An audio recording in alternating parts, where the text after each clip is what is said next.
today, probably mostly from personal experience, from my professional experience as well, because I work mostly with Ukrainian and Russian-speaking immigrants for all my 30 years of career in social work.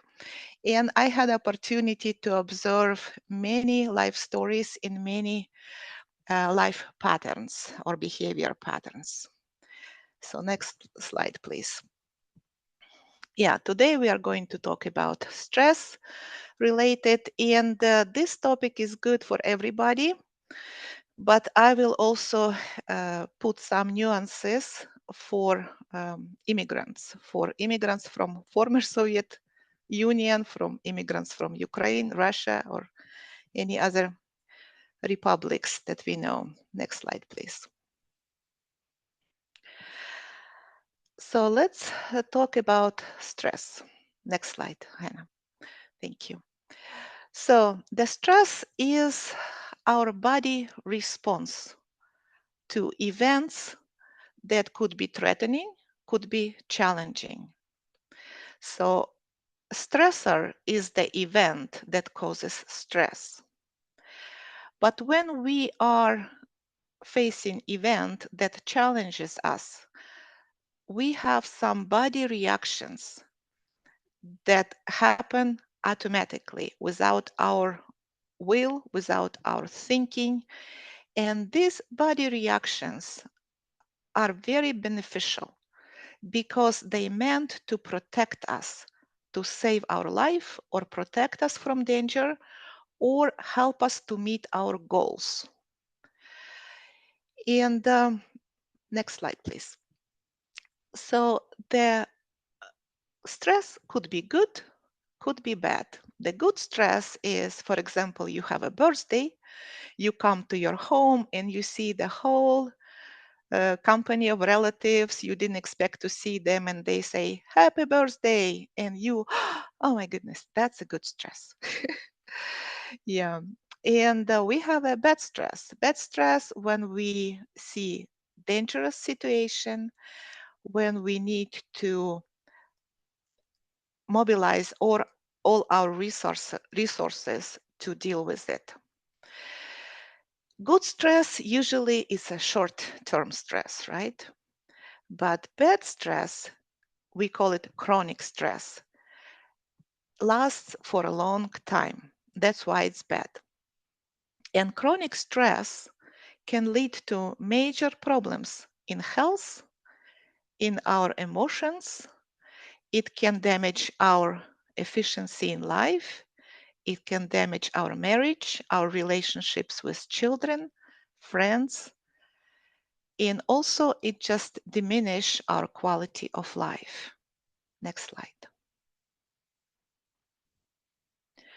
Acute stress, even so if it's not about the birthday, but acute stress could be good as well. Because in this situation, our body just increases stress hormones like adrenaline, noradrenaline, and cortisol to prepare to respond. For example, if you are an athlete and you need to win this race, your body will mobilize all resources to help you to win. That's good. After you win, you go home, you rest, the body comes to normal, everything is great. But chronic stress is different. Chronic stress, it's not temporary. It's going day by day, maybe during weeks, months, sometimes years. And when the body experiences chronic stress, that can result in exhaust of physical and mental abilities. And chronic stress, it's neutral. It does not damage our body. What damages our body, it's the reaction of nervous system, its activation. When it's activated and it's activated not non-stop, it triggers physical reactions, and that what is damaging for our body. Next slide, please.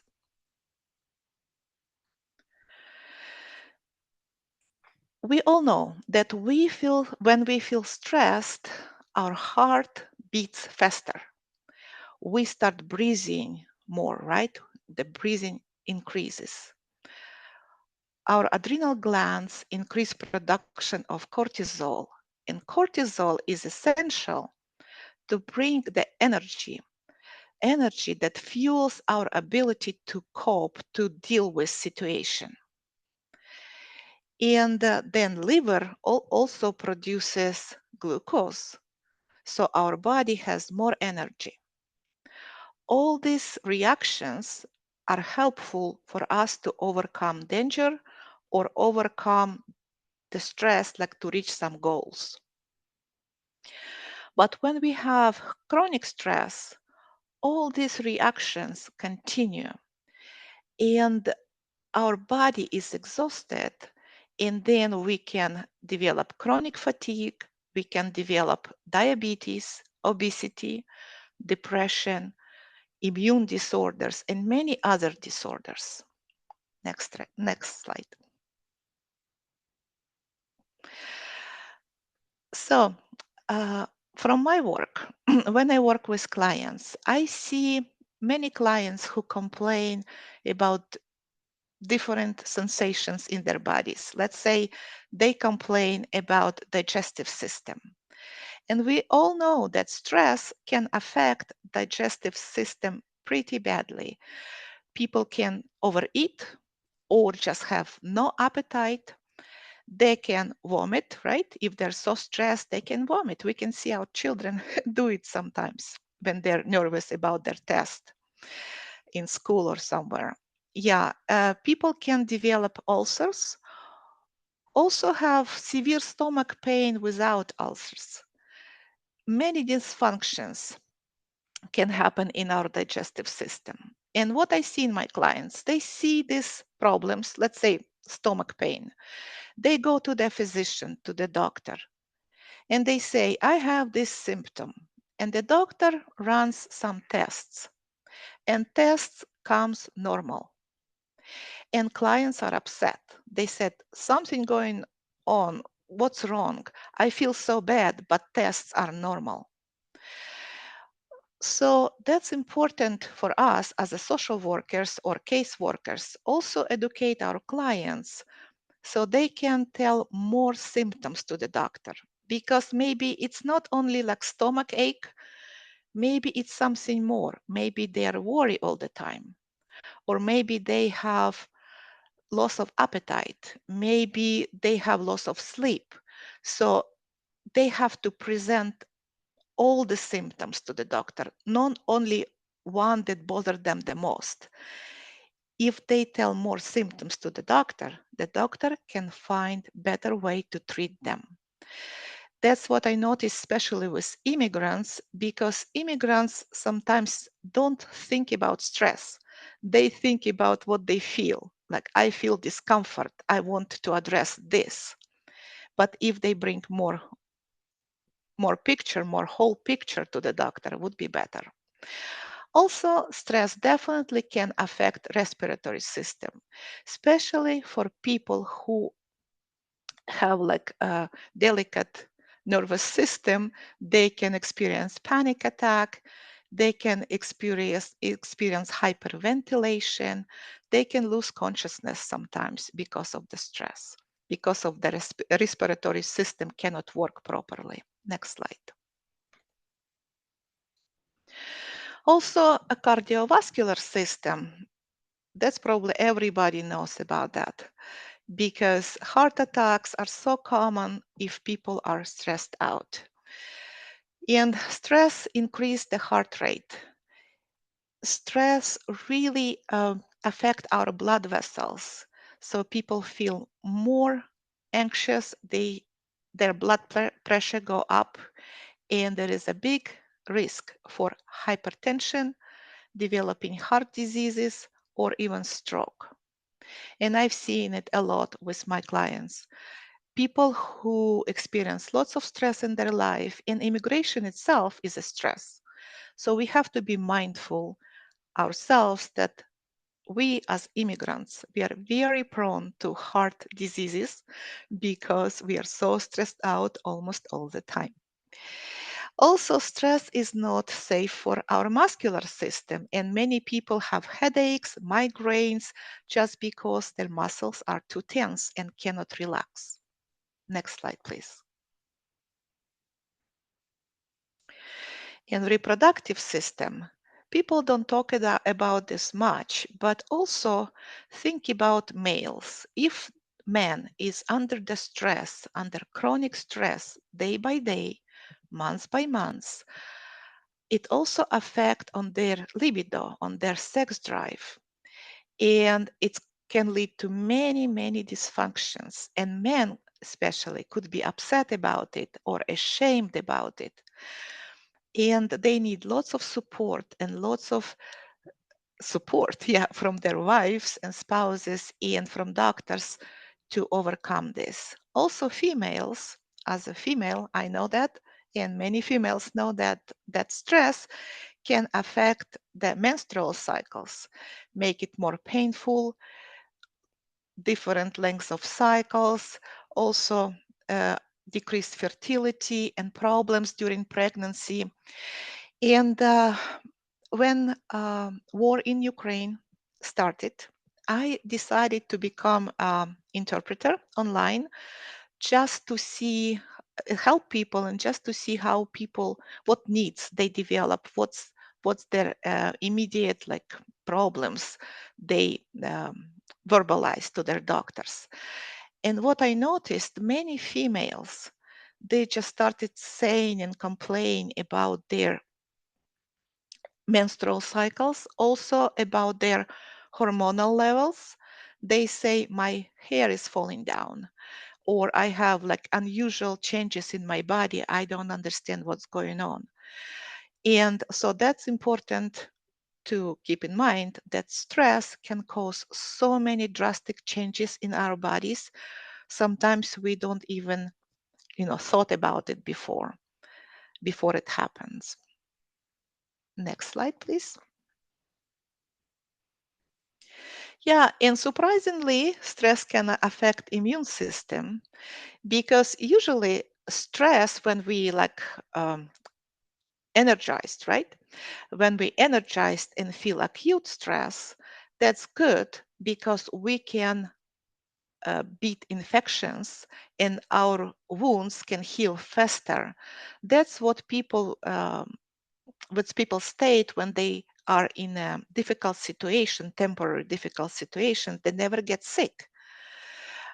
But if it's a chronic stress, our immune system goes down very much, and we are very susceptible to viral illnesses, common cold, flu, other infections, because during chronic stress, our immune system goes down pretty fast.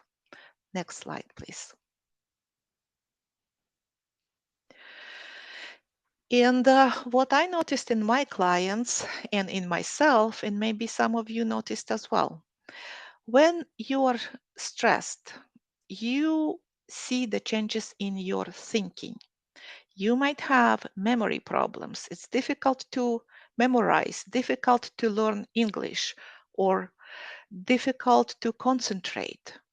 Our judgment become affected as well. And sometimes we can see things negatively. Everything is negative.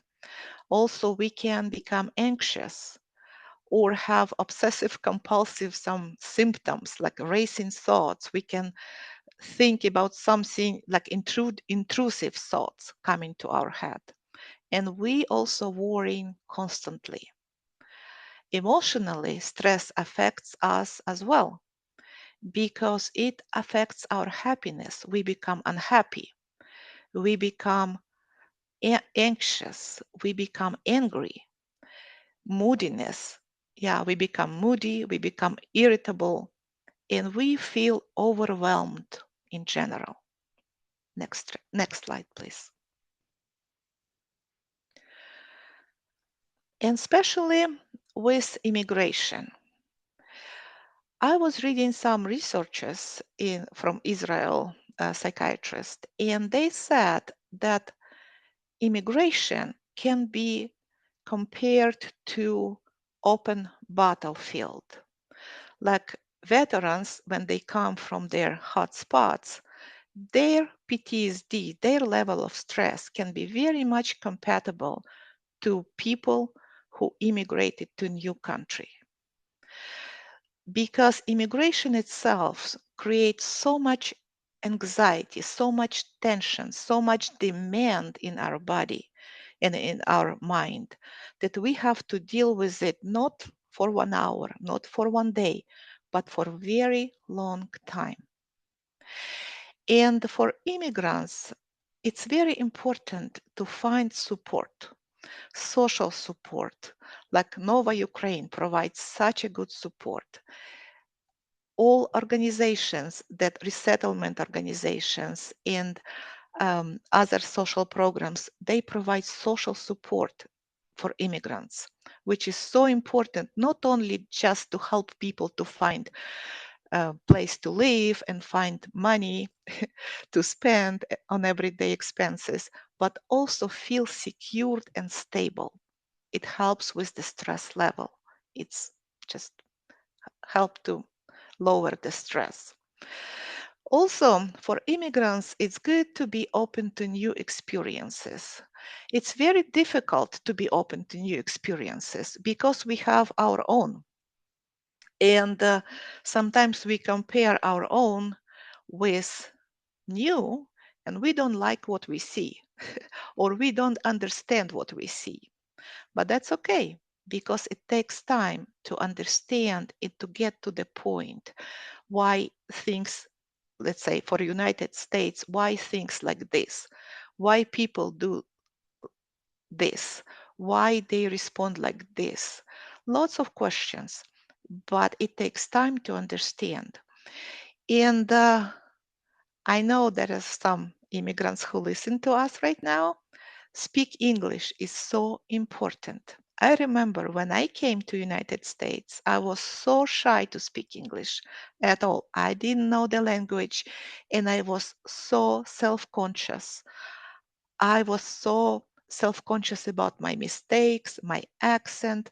I didn't want to look like stupid or something, but that does not matter.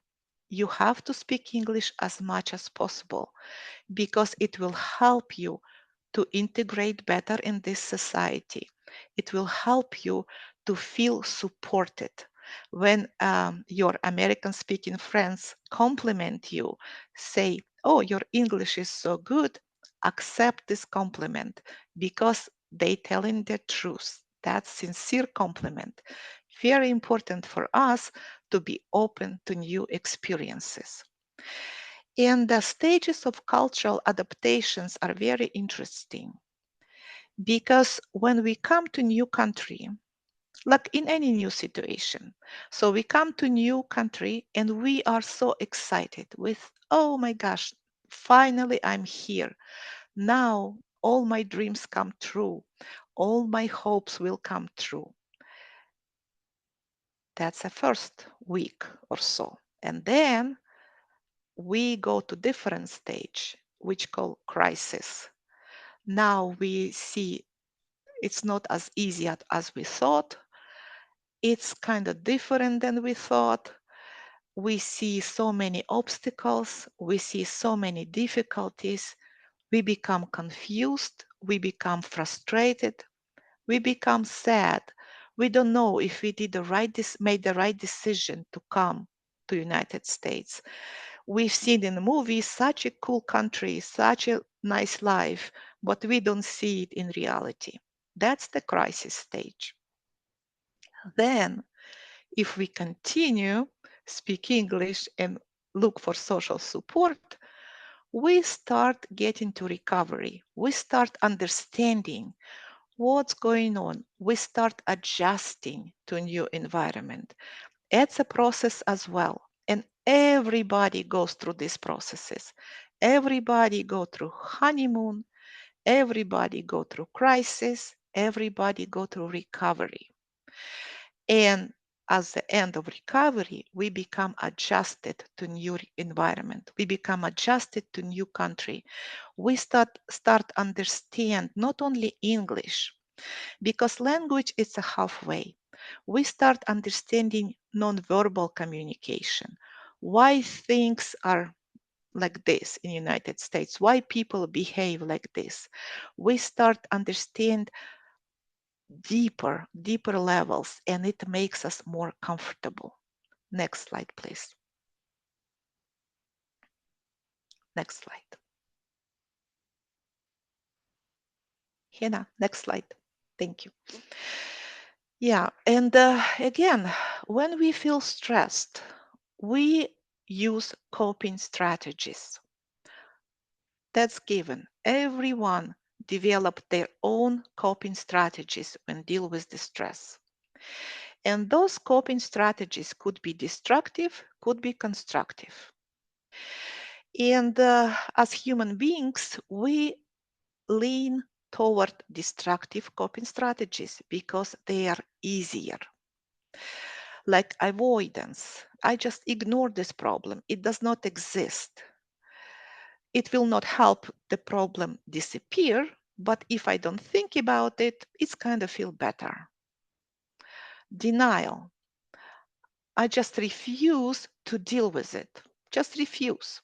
I don't want to deal with my stress. I don't want to deal with my difficulties. I just close the door in my room and stay inside, just like that. Also, self-medication. Self-medication is so common, and I see it a lot among my clients, a lot. And we are not talking about alcohol, because alcohol is a self-medication thing. People drink alcohol to feel better. People can use drugs to feel better. People can use medications to feel better. And those could be prescribed medications or over-counter medications, does not matter. But all these self-medication things, they're so temporary. They don't help. They just mask the problem. And constructive ways to deal with the stress is just stay positive. Even so it's difficult, just count your blessings. It's interesting. Count your blessings, because if we think about what we have, not about what we don't have, but about things we have already. We have roof under our heads, right? We have health. We have a family. We have healthy children. We have beautiful weather outside. That's our blessings. Also, engaging in positive activities, it's very helpful, helping others. Because when you help others, it's also socializing, but also you feel useful.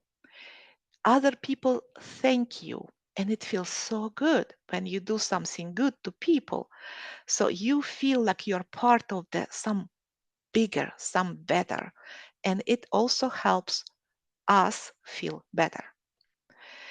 And also seeking for more information. Sometimes, because of the stress and other reasons, people have come to mental difficulties, like some psychological difficulties, and they cannot deal with them by themselves. They need professional help.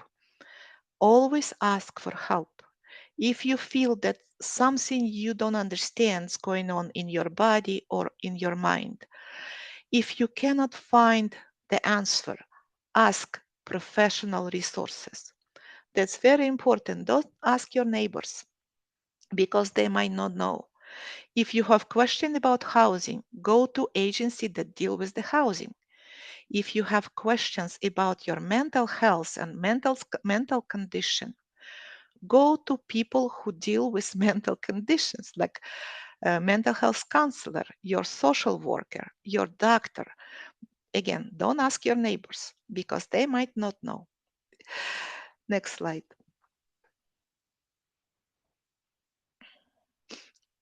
And as immigrants, as adult immigrants, we think that stress is our thing, that we experience stress as an adult, as adults, and children are okay because children, they can learn English much quicker than we do. Children maybe like adapt quicker than we do. And what problems children can have, they just go to school, they have their friends, should be fine. All problems are ours because we are parents, we are adults, we have the heaviest loads on our shoulders. But that's not true. Next slide, please. So children, our immigrant children have tremendous amount of stress in their lives. And it's not only about like teenagers. Children as young as infants, they can experience stress. And as parents, we have to understand the symptoms of stress in our children to be able to help them.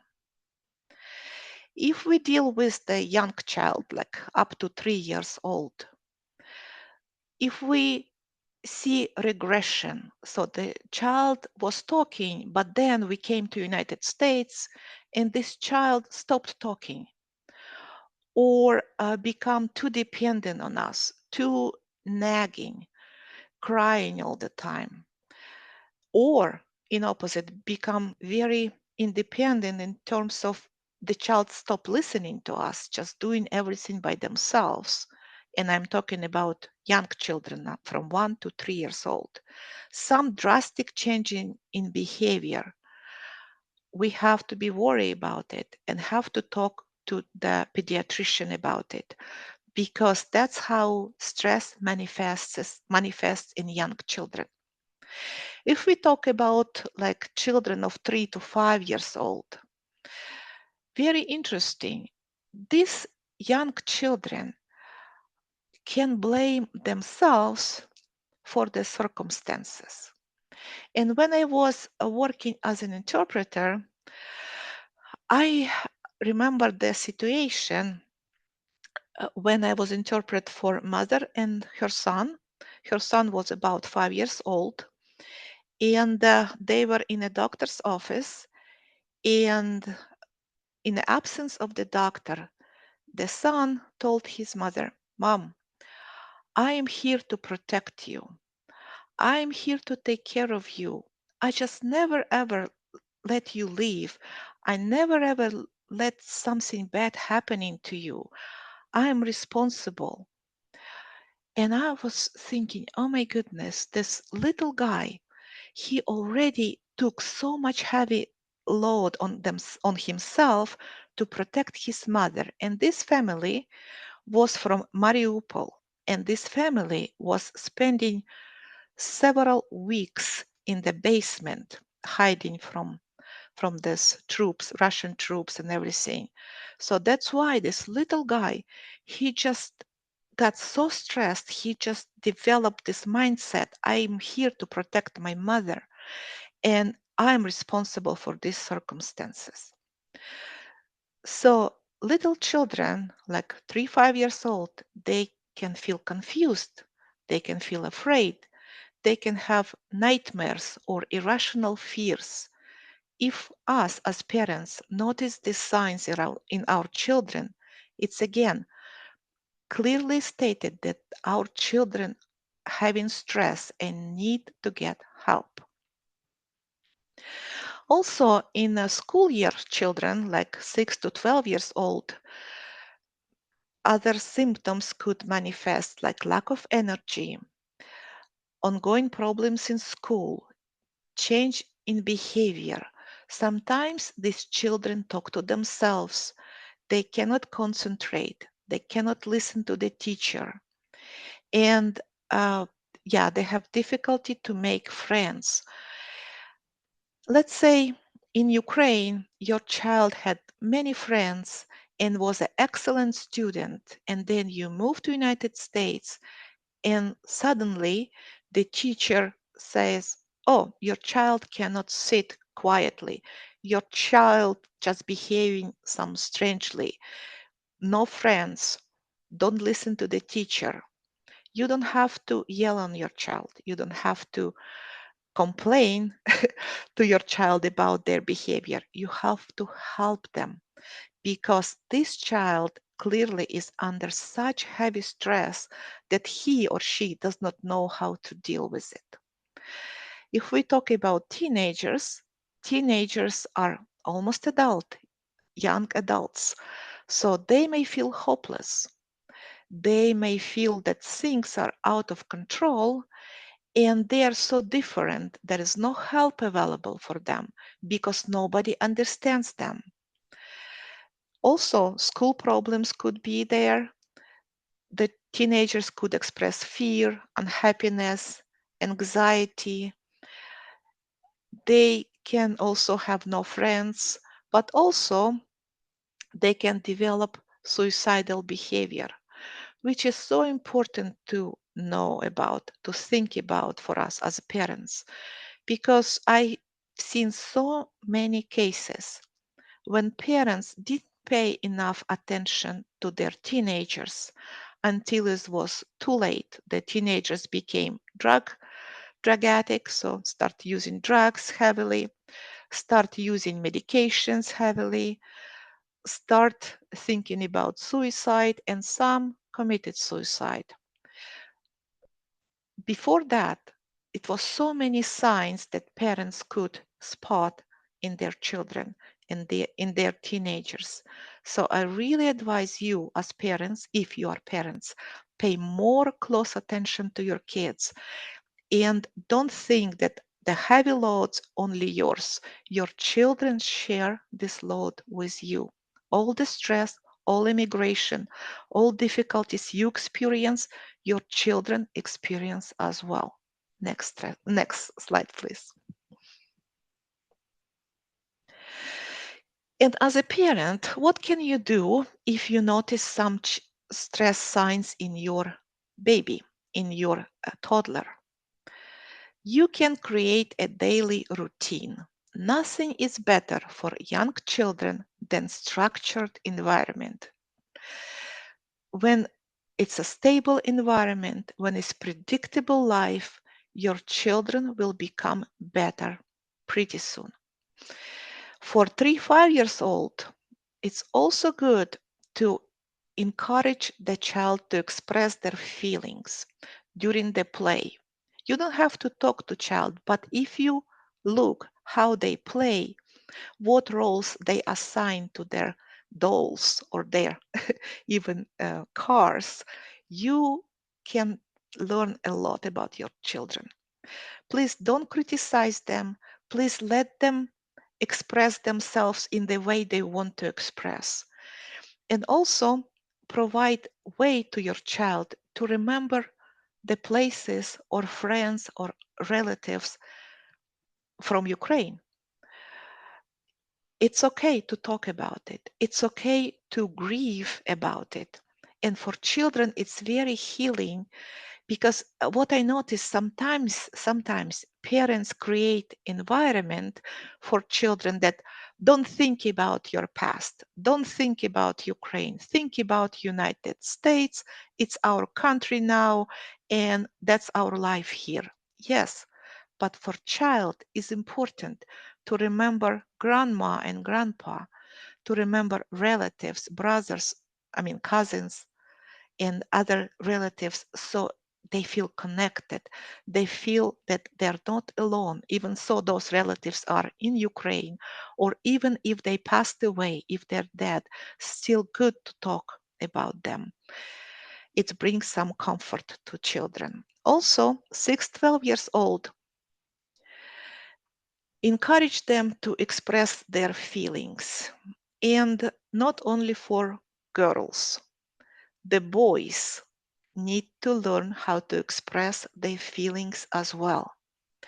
In our culture, usually, we think that boys don't cry. The boys should be strong. Men are strong. Men can overcome lots of obstacles, difficulties. That's fine. But if you, as a mother and father, will teach your boys talk about their feelings, you will do probably the best gift to them. You will do favor for them because they need to express their feelings. They need to cry. They need to grieve if there is some loss. It's okay. By doing this, they will heal. If they suppress their feelings, they would never heal from any trauma or any stress they had in their lives. So the earlier they learn it, the better, for boys especially. For teenagers, how you can help? You can talk. You can be open and honest about you, how you feel, what you think. And that's very important that you listen to them as well. Encourage them to talk about their feelings, their thinking, and talk about their decisions, talk about their future, redirect their thinking from the past to future, and remind them that here in the United States they can have a great future. They can become whoever they want to become. They can go to school, to university, or maybe to whatever profession they choose. That's great, and it keeps them motivated.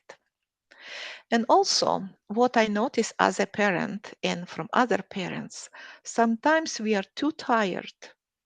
We just don't want to talk to our kids. We want to hide our tears. We want to hide our problems from them. But they see us, they see our behavior, they see our faces. And sometimes they think that they cause our problems and they cause our stress. Just talk to them. Talk to them that no matter what, you love them, and it's not their fault that you feel stressed, tired, overwhelmed, or sad, or anything you feel. It's not their fault. We can overcome it together. That's important for children to hear. Next slide, please. And how about ourselves? How to help ourselves? Next slide. From my experience, I think the best practice to help myself and maybe yourself as well is to learn to say no. Because there is so many demands in life. You can do so many things. You can help everybody. You can help your neighbors. You can help your relatives. You can help strangers. Say no, because everything requires energy.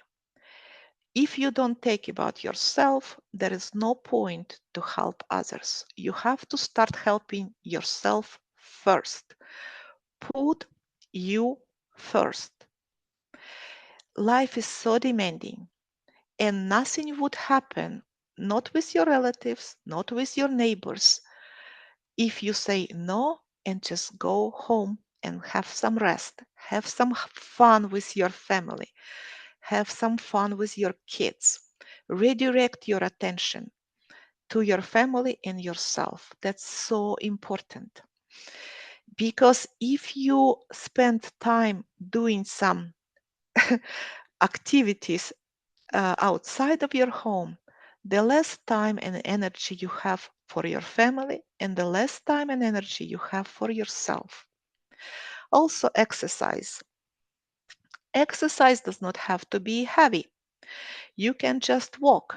You can just do anything, any simple. Anything is better than nothing.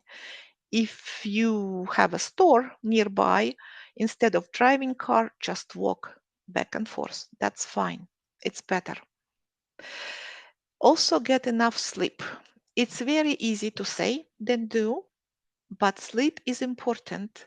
If you don't have a time during the night, if you need to wake up early and go to bed late, find some 15-20 minutes during the day. Take a nap.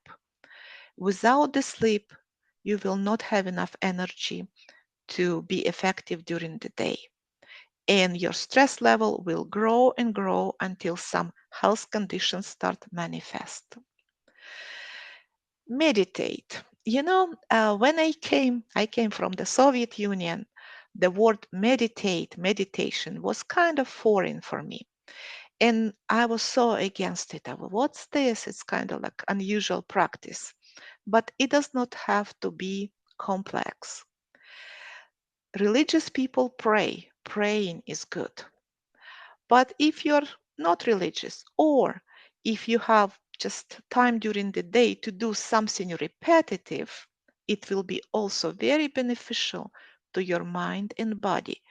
If you like to knit or crochet, or you like cooking, or you like ironing, do this, because by doing repetitive physical things, your mind also have some rest, and that's very good for any condition, especially if you're so stressed out in your lifetime and this time.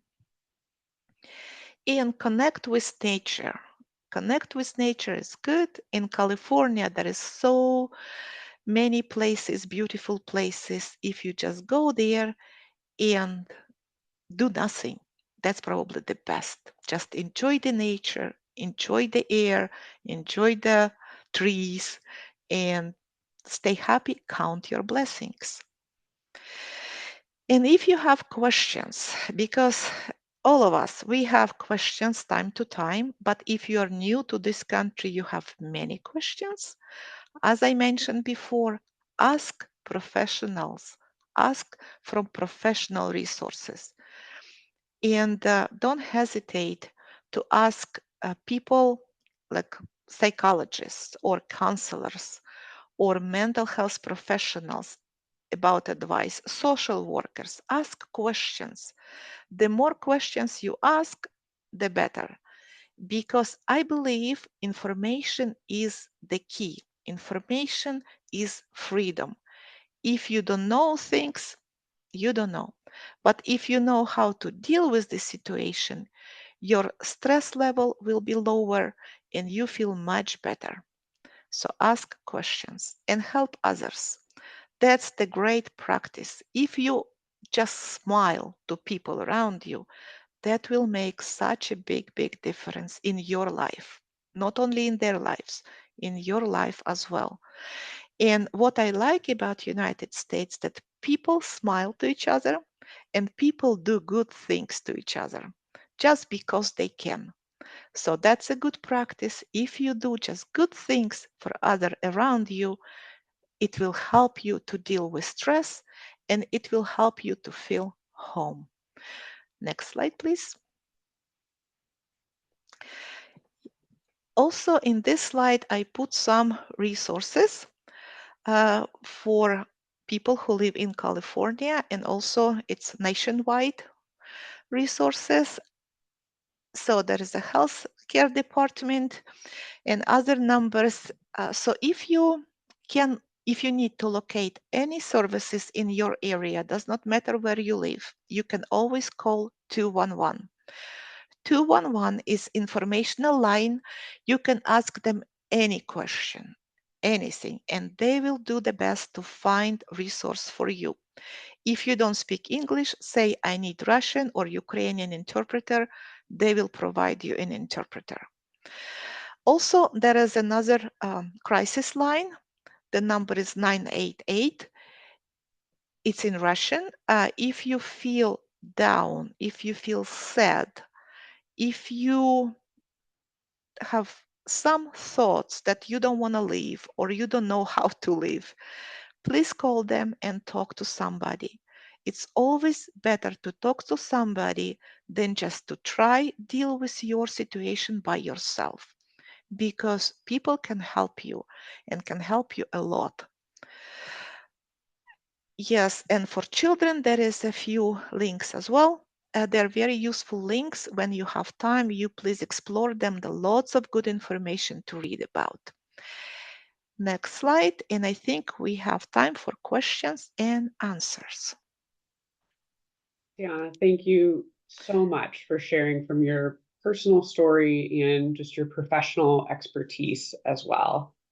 We did have a few questions come in, and one of them is regarding coping mechanisms. And the question reads, Would you consider use of social media or excessive time on phones or playing games, etc., to also be a form of a coping mechanism? I would, but also I would say that's kind of destructive coping mechanism, in my opinion. That's my opinion. I think it's easy to do. Everything what is easy to do, it's kind of lead to destructive side because it does not require any effort. Exercise requires effort. Going on the phone requires no effort.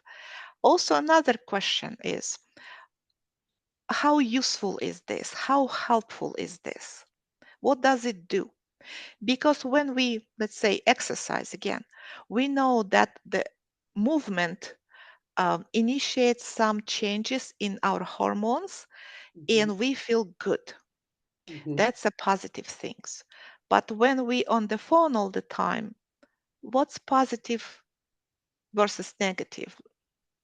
We have to decide for ourselves, but in my opinion, it's more like it's not positive coping mechanism. Yeah. And thank you. Sometimes Yeah, people just kind of zone out to yeah, detach from reality yeah, in a way yes, there. right. Yeah. Another question is a change in bathroom use ability, like the child was potty trained and then they're no longer potty trained, also a sign of stress in children? So Mhm. talking a little bit more about like some behaviors of how stress non-verbally shows up with children. Yes. So let's say if it's regression, let's say your toddler was potty trained, but then it's kind of going back to infancy, right? So the child Mhm, says, kind of like acting like they're not potty trained anymore. They mhm, have accidents.